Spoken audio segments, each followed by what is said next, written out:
কাল কিয়ামতের বিভীষিকাময় মুহূর্তে এক ফেরেশতা উঠে বলবে, কোন আছো, কারা আসো, কোন ব্যক্তিরা আসো যারা দুনিয়াতে থাকতে আল্লাহর জন্য একত্রিত হইতা এবং আল্লাহর জন্য তোমরা সেপারেট হইতা, আলাদা হইতা, তারা উঠো।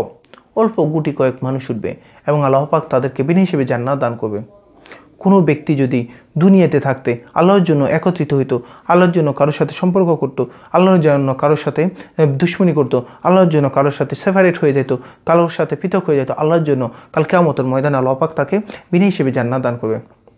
আমরা তো আজকাল দুনিয়ার জন্য আমরা কি করি, মানুষের সাথে একত্রিত হই, মানুষের থেকে কোনো জিনিস পাওয়ার জন্য একত্রিত হই, মানুষের জন্য, মানুষের থেকে পাবো, টাকা পয়সা পাবো, এই জন্য একত্রিত হই, মানুষকে ভালোবাসি, মহব্বত করি এই যে টাকা পয়সার জন্য, মানুষের ক্ষমতার জন্য, মানুষের সম্পদের জন্য, মানুষের টাকা পয়সা লোভের কারণে আমরা কি করি, একত্রিত হই। কিন্তু না, আমি যদি আল্লাহর জন্য একত্রিত হইতে পারি, অথবা আমরা দেখা যায় কি কোনো ব্যক্তি তার সাথে শত্রুতামি করি, সে আমাকে ক্ষতি করবে, অথবা তার সাথে শত্রুতা করি আমি, সে আমাকে টাকা দেয় নাই, তার আমার টাকা প্রয়োজনের সময় সে আমাকে ধার দেয় নাই, তার থেকে আমি সম্পদ পাইলাম না, তার থেকে সে আমাকে খাওয়ায় না, সে এইভাবে করে সে গরিব, সে আমাকে কি খাওয়াবে, সে আমাকে কিসের উপকার করবে, এই জন্য তার সাথে আমি সম্পর্ক রাখি না।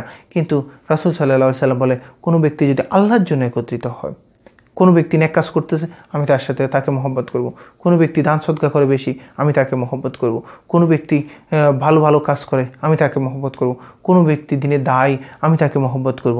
কোনো ব্যক্তি দিনের ক্ষতি করে, আমি তার থেকে দূরে থাকব, তার সাথে আমি সম্পর্ক ছিন্ন করব। এভাবে যদি করতে পারি, আল্লাহর জন্য সবাই যেন একত্রিত হইতে পারি, আবার আল্লাহর জন্য আলাদা হতে পারি, আল্লাহর জন্য পৃথক হয়ে যাই, আল্লাহর জন্য একত্রিত হই, আল্লাহর জন্য বন্ধুত্ব তৈরি করতে পারি, এবার দিনের কাজ করতে পারি আল্লাহর জন্য। কোনো ধরনের মাহফিল মজমাতে সবাইকে নিয়ে একসাথে আমরা যদি একত্রিত হইতে পারি আল্লাহর জন্য, এই অবস্থায় যদি আমরা এই জীবনটা কাটাইতে পারি, ইনশাআল্লাহ আল্লাহ পাক কাল কিয়ামতের ময়দানে আমাদেরকে বিনা হিসেবে জান্নাত দান করবে। এই জন্য কোনো ব্যক্তি যদি বিনা হিসেবে জান্নাত পাইতে হয়, তাকে অবশ্যই কী করতে হবে, অবশ্যই বেশি থেকে বেশি আলহামদুলিল্লাহ এবং জিকির আজগার পাশাপাশি আল্লাহর জন্য একত্রিত হইতে হবে এবং আল্লাহর জন্য আলাদা হইতে হবে। তার সাথে আমার সম্পর্ক রাখছি, তার সাথে আমি বন্ধুত্ব রাখছি, তার সাথে আমি আত্মীয়তার সম্পর্ক রাখছি, তাকে আমি মহব্বত করি সর্বস্ব আল্লাহর জন্য।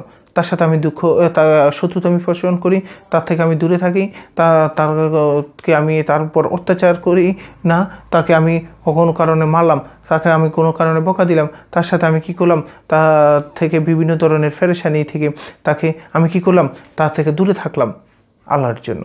যদি পারি, যে কোনো কাজ কর্ম করি আল্লাহর জন্য করতে পারি, আল্লাহর সন্তুষ্টির উদ্দেশ্যে করতে পারি, আল্লাহকে ভালোবেসে করতে পারি, কালকে কিয়ামতের ময়দানে আল্লাহ পাক আমাকে বিনা হিসেবে জান্নাত দান করবে।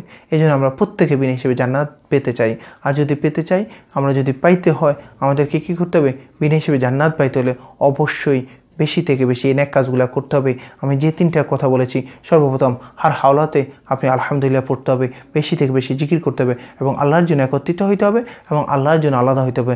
যারা এই কাজগুলো করতে পারে, ইনশাআল্লাহ আল্লাহ পাক তাকে কী করবে, বিনা হিসেবে কাল কিয়ামতের ময়দানে জান্নাত দান করবে। আমরা সবাই যেন আমাদেরকে বিনা হিসেবে আল্লাহ পাক জান্নাত দান করে। আমিন আমিন আমিন। আসসালামু আলাইকুম ওয়া রাহমাতুল্লাহি ওয়া বারাকাতুহু।